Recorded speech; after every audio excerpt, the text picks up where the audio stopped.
has come so overwhelmingly to affirm my pastoral letter on the need for reparations and to say that we're going to move forward with it. We came to that point because we researched our history. We know of our church's involvement, first of all, in slavery, that all of our first clergy in the 17th century and the 18th century, early 18th century, owned slaves, including the first bishops of Maryland. And we knew that many of our churches were enriched because of that evil institution. And we also researched into how we as an institution, like all of the other institutions of society, benefited materially and financially from the centuries of racial injustice, even after slavery. And that did not sit well with us. We learned a long time ago in Sunday school, when you take something from someone, theft of their lives or theft of their properties, you make restitution. And that is a step toward the full reconciliation of all peoples that we believe that God is calling us all to. And we decided, why don't we take the lead on that?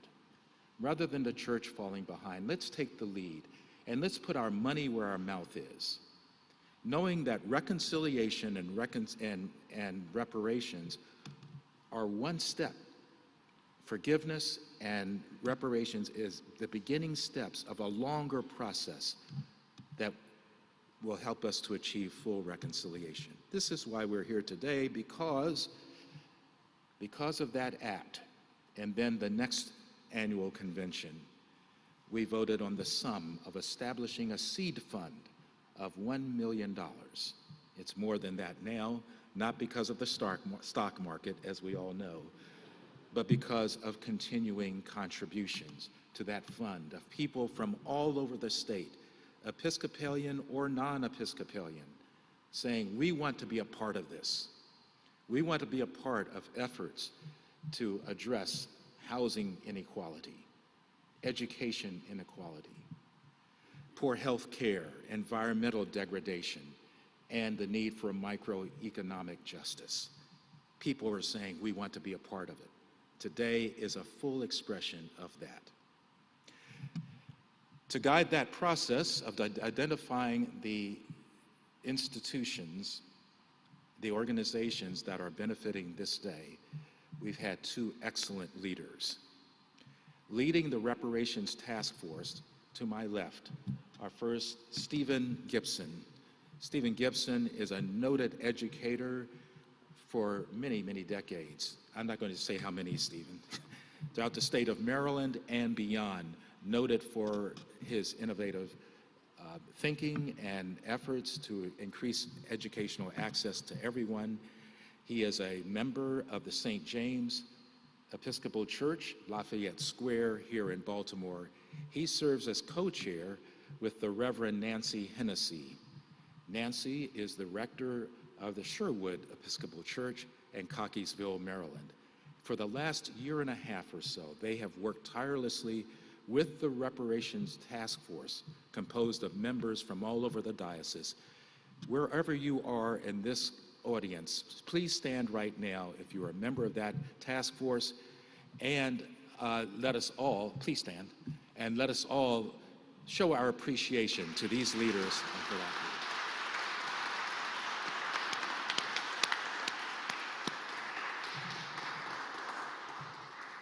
I will now call upon our diocesan canon for mission, the Reverend Christine McLeod, who has helped from a staff level to guide this effort, and she will introduce the organizations to be honored.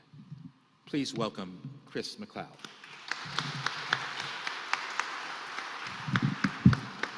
Thank you, Bishop Sutton. Good morning. We are so excited to be at this place today. I have the honor of introducing the organizations that will receive our inaugural grants.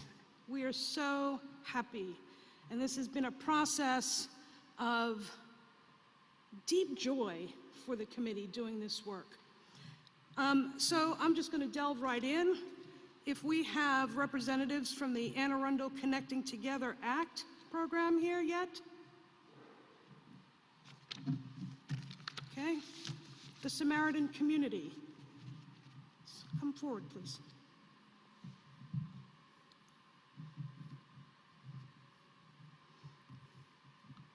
Just stand right over here.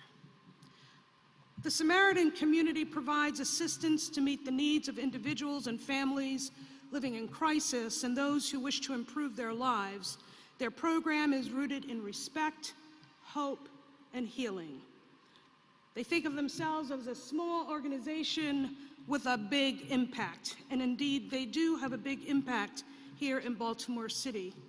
Their food pantry, clothing and household goods shop, their individual and group counseling, case management, and emergency financial assistance and enrichment programs enable their members to face both short-term crises and long-term challenges. By forming connections within their community, their members are empowered to transform and strengthen lives. Ultimately, these stronger individuals and families help create a stronger community in Baltimore and beyond. The purpose of the funding that they requested will be to provide additional resources for their crisis intervention assistance and empowerment programs, specifically housing assistance, case management, food, and counseling. So, Bishop.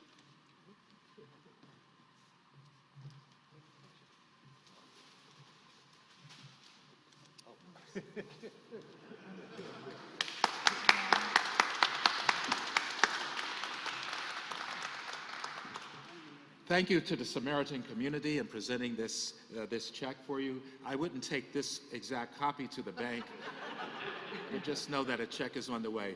I'm going to ask if you would please come to the mic and just say a few words of appreciation. Thank you.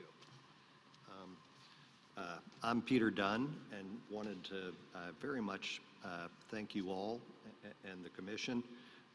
We are an organization that's about 40 years old, started at Memorial Episcopal Church, and we have been committed to social justice.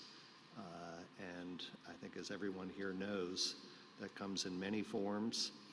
And I think one of our favorite quotes is from one of my favorite people, Archbishop Desmond Tutu, who said, "Do your little bits of good wherever you are. Together those bits of good will overwhelm the world."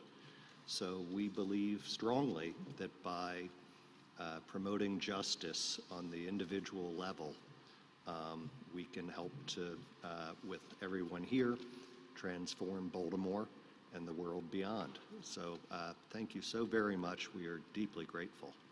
Thank you. Please take a photo with our co-chairs, and you hold the check. Please, I know that.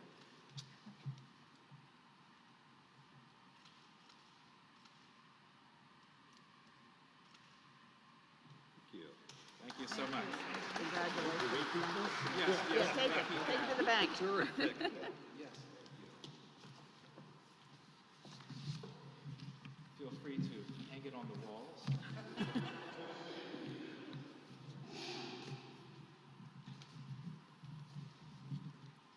Our next organization is the Calvert Concept for Reconciliation and Housing, DBA as the Calvert Concept Charitable Corporation. The Calvert Concept, in its early planning stages, has as its primary goal to advance racial reconciliation and address social injustices by facilitating home and business ownership, which will create family wealth across generations. It is intended that beneficiaries are people whose families' histories are rooted in enslavement as well as other past and present racial injustices, individuals whose current public service inhibits home ownership, and elderly individuals whose care of others has exhausted their own personal financial resources.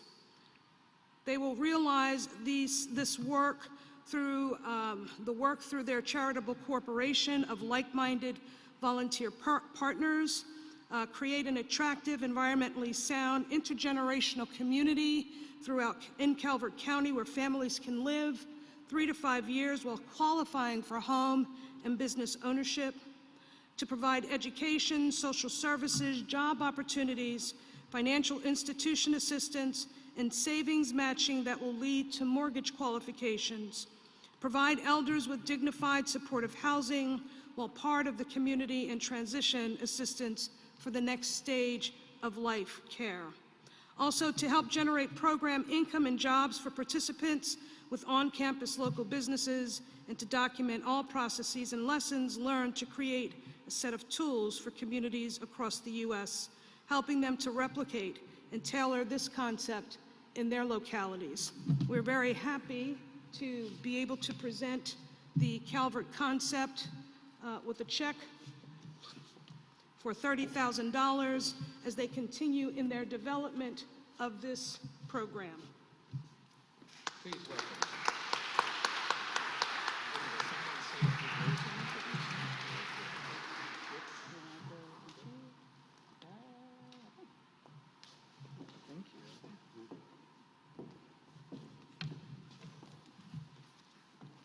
Thank you. I'm Kip Attlee, and I'd like to introduce the other representatives of our parish and C4, as we call it. Reverend Andrew Rutledge, our rector, and Nate Pope, a member of the board of the Charitable Corporation. We're very grateful. Unlike our predecessors in this award, it's taken us a little over 325 years to figure this out. We sit every Sunday in a church where literally the bricks of the church were built by the hands of enslaved people. They were put together with the mortar from our Bay area by those same hands. And we're a microcosm, Bishop, of what you described at the parish level. And a number of years ago, we began to figure this out. And our parish went through a process to assess our values and to decide what principal mission would be appropriate for us. And that came to the Calvert concept. We call it C4 because we think it's an explosive concept. But We'll do the jokes. Thank you, sir. Bottom line, we are a startup. We have done the groundwork of a promising idea. And as we said in our application, while we are very grateful for any grant that we might receive at that time, we are more interested in an expression of confidence from our diocese, because that will help us with others gain the funding that is necessary to make this work. Thank you all. Thank you.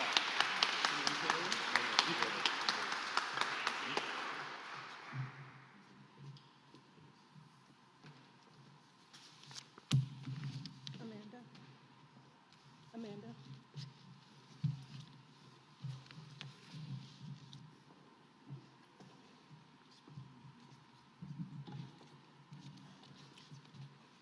Our next program is SLIC, which stands for the St. Luke's Youth Center.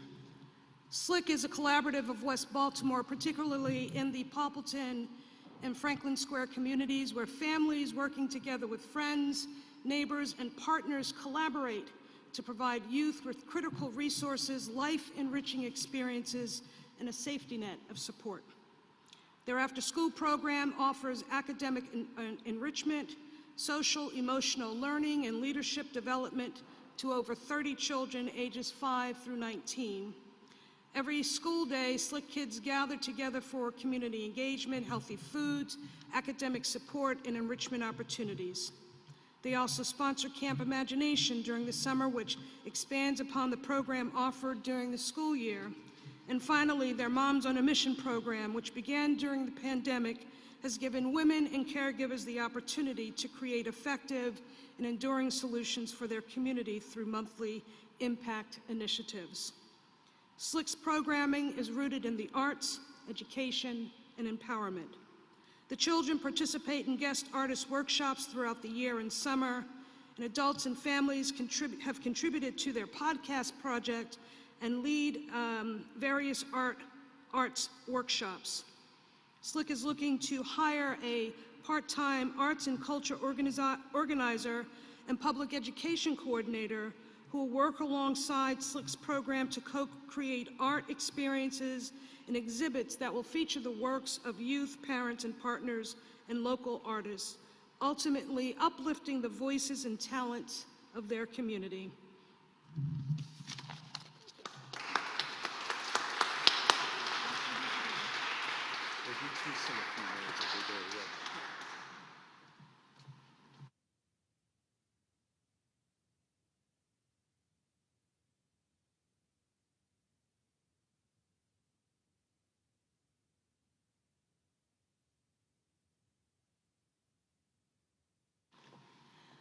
Hi, my name is Amanda Talbot. I'm the Executive Director of St. Luke's Youth Center, but I don't run St. Luke's Youth Center. St. Luke's Youth Center is a collaborative of West Baltimore families determining priorities in their community and planning and implementing programs that impact their lives, their children's lives, and their community lives. Because I don't know what people in our community need. The people of the community need it. So we are extremely grateful for the support and the confidence that the diocese has in us, the Reparations Task Force, and helping us continue this important work. We will be using the funds to help continue to give voice to the people who have been silenced and not given voice. And so that's very important to us. Our families and our parents have a lot to say. And Darlene was going to say something. You wanna? This is really big for me. It's the first time for me. Important words to say. Thank you. And you don't know how to lead until you serve. And that's what we want to do. We want to help. Thanks.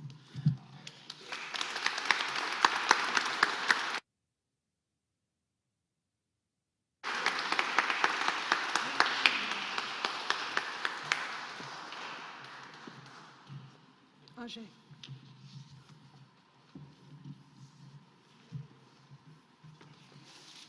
Our next organization is I Believe in Me. Founded in 2016 by Ajay Hill, I Believe in Me, which operates out of Frederick, Maryland, was created to inspire and challenge youth through mental, physical, and social activities that foster self-respect and respect for the world around them. The program focuses on the growth and development of youth between the ages of 6 through 16 through mentorship, education, resources that aim to create impactful and contributing members in their communities and in their community's future. I Believe in Me operates an after-school program as well as summer activities. Within the program, the youth are offered math and reading support, mentor programming, financial education, hygiene and nutritional guidance, community outreach via volunteerism, and self-esteem and character development. The major goals for the youth are to improve interpersonal relationships between the youth of the program and their peers, their community, and society as a whole, to instill with them the desire and love for learning, to provide an environment free from distractions that inhibit learning and inner growth, to return back to the community, youths that are willing and able to meet society's challenges head on with the eagerness to solve them positively. This goal is to inspire youth to create pathways for a successful future. IBM serves at-risk youth throughout Frederick County. Their funding they are receiving will go to directly support their current programming.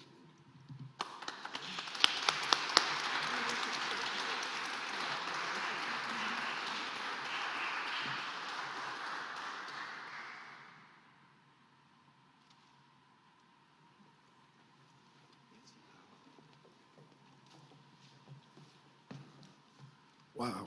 First of all, allow me to say thanks, because it's ordinary people that do extraordinary things that make it possible for us to meet our mission and meet our students and youth directly where they are. To you other organizations, you are true heroes. Don't take this lightly, because sometimes in life we become selfish. To be receiving funds by accredited diocese like this, it means they believe in us.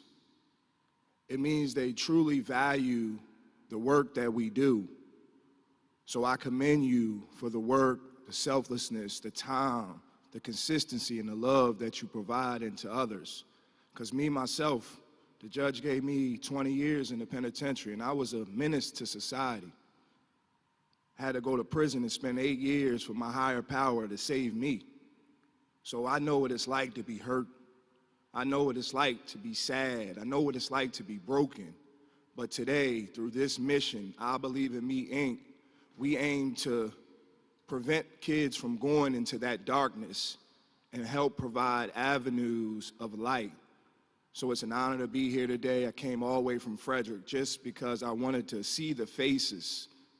Sometimes we get a check and it really doesn't do a justice, because the check is priceless. It's the people that believe in us. So thank you so much for believing in us, and we will continue to meet our youth and families directly where they are. Thank you.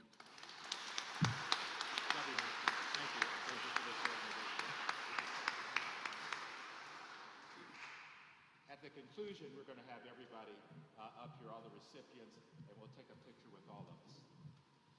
Next one up. Next one up. Our next program is Next One Up. Since 2009, Next One Up has provided innovative services that go beyond the boundaries of typical programs that foster stability and create lasting change. We provide year-round, multi-year services by transforming lives one student at a time. Next One Up engages young men early, challenge them consistently with the goal of providing a lifetime of support.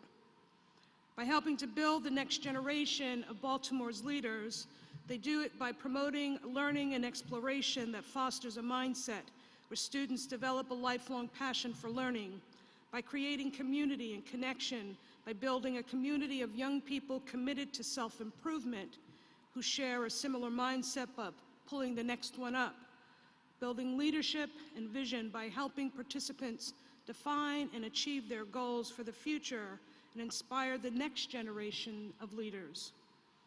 Next One Up's key strength is its ability to support young men who, despite their promise, face significant obstacles at home, on the street, and in their schools to fulfilling their potential.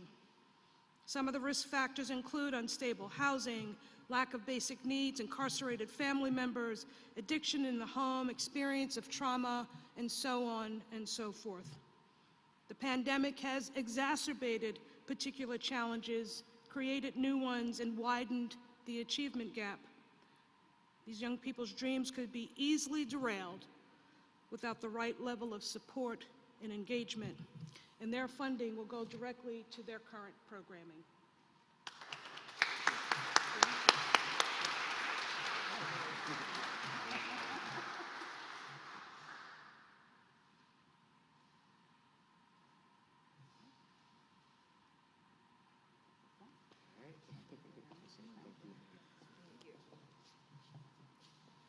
Good morning, everyone.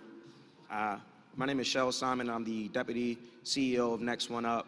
To my right, I have Charlotte Oswani, who's in charge of our development, and our high school program director, Miguel Davis. And first of all, I'd just like to say thank you to the diocese and you all in the Reparations Task Force just for allowing us to be a part of this inaugural ceremony. This is really a special moment. You know, when I think of the painful history of our country and how often it's ignored or swept under the rug, you know, it has to be recognized for us to move forward as a community. So I really commend you all for taking the time and you know, organizing an event such as this to pour back into our communities.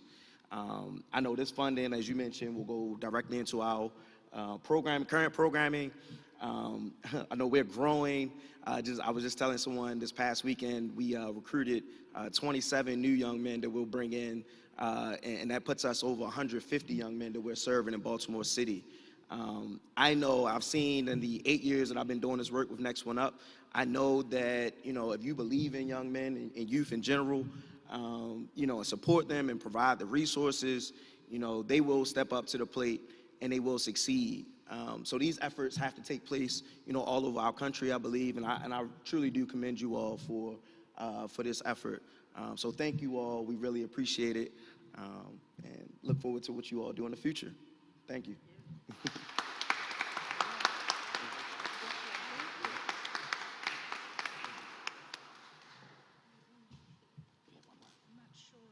Do we have anyone from the Anne Arundel Connecting Together?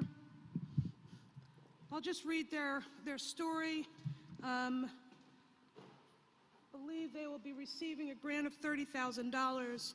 Anne Arundel Connecting Together, also known as ACT, is a multiracial, multi-faith, nonpartisan coalition of 24 congregations and organizations working together to build community power to act on long-term issues of structural discrimination by championing real solutions and influencing key power players in the community. ACT builds relational power by forming deep relationships within their organizations and within their communities. The issues they work on come from listening sessions with hundreds of people to find the top issues facing individuals and their families. They then build diverse teams of community leaders, the majority of whom are directly affected by the issue at hand, and then help to identify and then strategically push for solutions that will have a significant systemic impact. The grant monies that ACT has applied for will benefit their Turnaround Thursday program, which is directed to serve approximately 100 people per year and with more than a dozen connections throughout Anne Arundel County, working with its different agencies and affiliates. The primary focus of their TAT program, Turnaround Thursday, is working with formerly incarcerated individuals and people living in public housing, those for whom decent jobs are most challenging, if not impossible to find at all. So we congratulate ACT. I'm going to take a photo with them.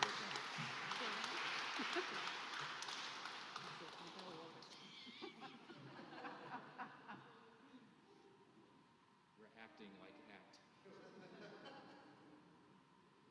Thank you. So, I'm going to have each of you speak. Can I? My. This really is just overwhelming to us, the culmination of many, many years of effort. I'm going to ask the co-chairs now if they would say a few words about their work and their expectations. My name is Nancy Hennessy, and I serve as the rector at Sherwood Episcopal Church here in Baltimore County. I had no idea what this process would be like, but I believe deeply in my soul that it is so important. And so for the last year and a half to 2 years, starting on Zoom, we had an eclectic group of committed people who truly gave it their all. And this is a wonderful moment, and one that we're all proud of because of all of you and the work that you actually do in the world and in this community and in our diocese. So thank you. Our work is just beginning. This is a small drop. We have a lot of work to do, but I am convinced that we can do it with all of you and with everyone. So thank you. Stephen?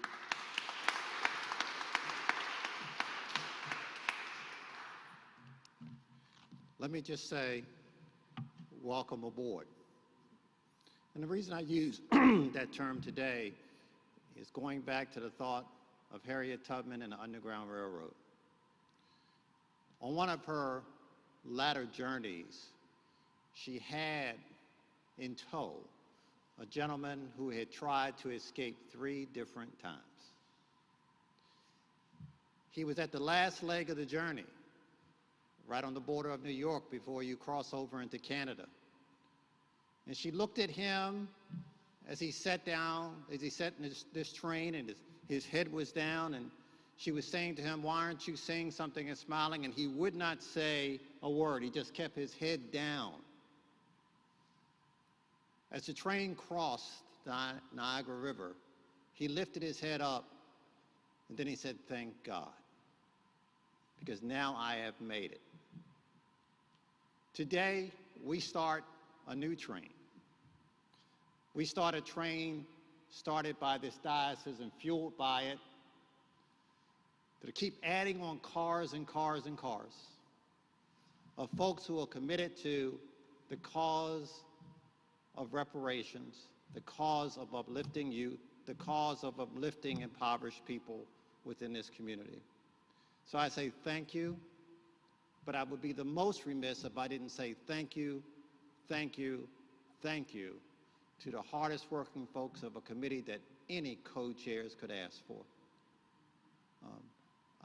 If you just give me that second, because I have to say that to them, these folks committed hours and hours and hours and hours with never a complaint. My heartfelt thanks to you, my heartfelt thanks to my co-chair, and my heartfelt thanks to an idea generated by a visionary bishop who saw and wanted to leave a legacy in this diocese of helping and serving. So thank you. Thank you.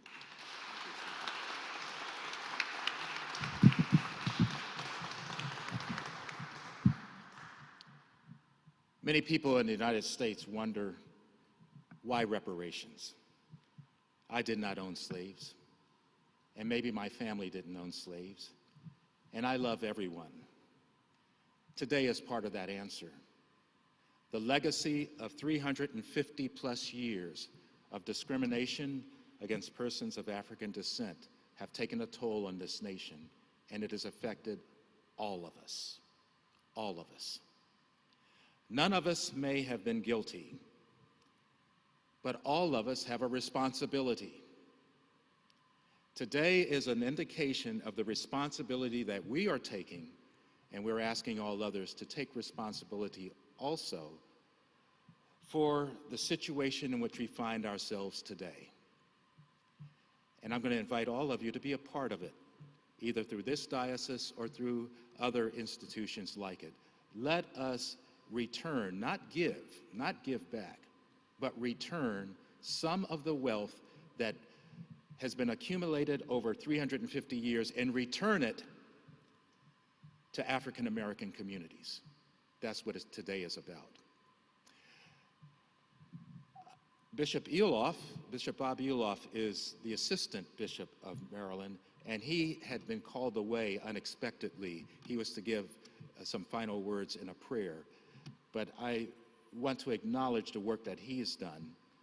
I am the 14th Bishop of Maryland, the first African American bishop of this diocese. He is the 13th Bishop of Maryland, my predecessor, and after some 12 years or so away, I invited him to come back and assist. The work of reparations began over 20 years ago in this diocese under his leadership while he was bishop, and he would just love to be here today to see the fruition of it. But many have taken part since that time. I'm also looking in the rear there at Canon Scott Slater. Canon Slater is the canon to the ordinary, that is the chief administrative officer to the bishop in the diocese. After many, many years of discussing, wondering, can we do anything? What shall we do? It was under his leadership, and he'd gotten some others, to provide that resolution before the diocesan convention that made this happen. I'm going to ask you right now, and I see Celeste Morgan here as well. Celeste is the president of the UBE, the Union of Black Episcopalians, the chapter based here in Maryland, and she also, and many of her co-workers have been working tirelessly for for many years.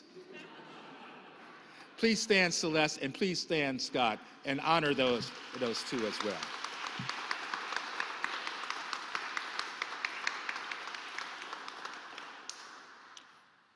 And now I'm going to ask if all the recipients would come here, and let's stand in a row for a big photo opportunity. And while you're up here, I will give a final blessing and prayer for all of us. No, I won't. Well, you will. I will. I just wanted to also introduce our executive director of our reparative program here in the diocese, our Sutton Scholars Program, Mr. James Woody. Our program, Sutton Scholars, will be looking to work with you in your programming, with your youth, because it's all about community, connection, and collaboration. And none of us can do it alone, and it's not a competition. I keep trying to remind people, this is not a competition. It is about the service. So, Bishop. Thank you. You will be hearing more and more about the Sutton Scholars Program in the years to come as well. But today we wanted to honor all of those other groups. So please come, all of the recipients. It may be wonderful if you can use these steps in front of the podium. Come here and flank me. Yes, we want to see the checks. Our Chief Financial Officer is here, and I'm sure he says, you can cash it immediately.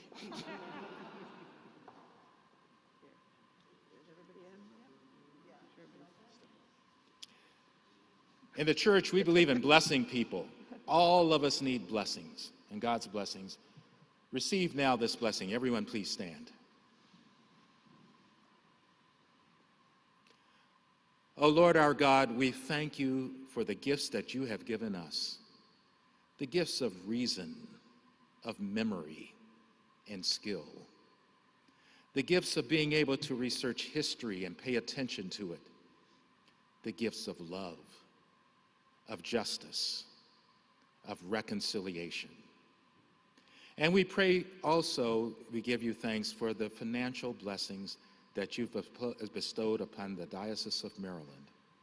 Bless our efforts to return some of those gifts to where they rightfully belong, to your people who have been oppressed for centuries. May these organizations take this charge which they have been given today to do the work you would have us to do, that you manifested through Jesus, who came specifically and especially to serve the least, the lost, the forgotten, the discarded, the marginalized of society. Bless them and keep them. Make your face to shine upon them and be gracious to them. Lift up the light of your countenance upon these organizations and grant them your peace. Amen. Amen. Thank you.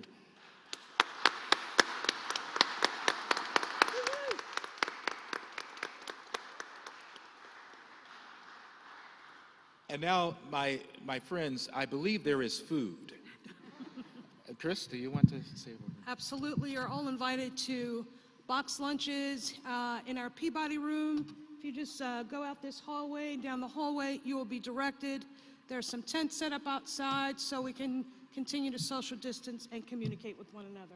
Thank you. Thank you. Yes, yes, yes. We can do that now if you want.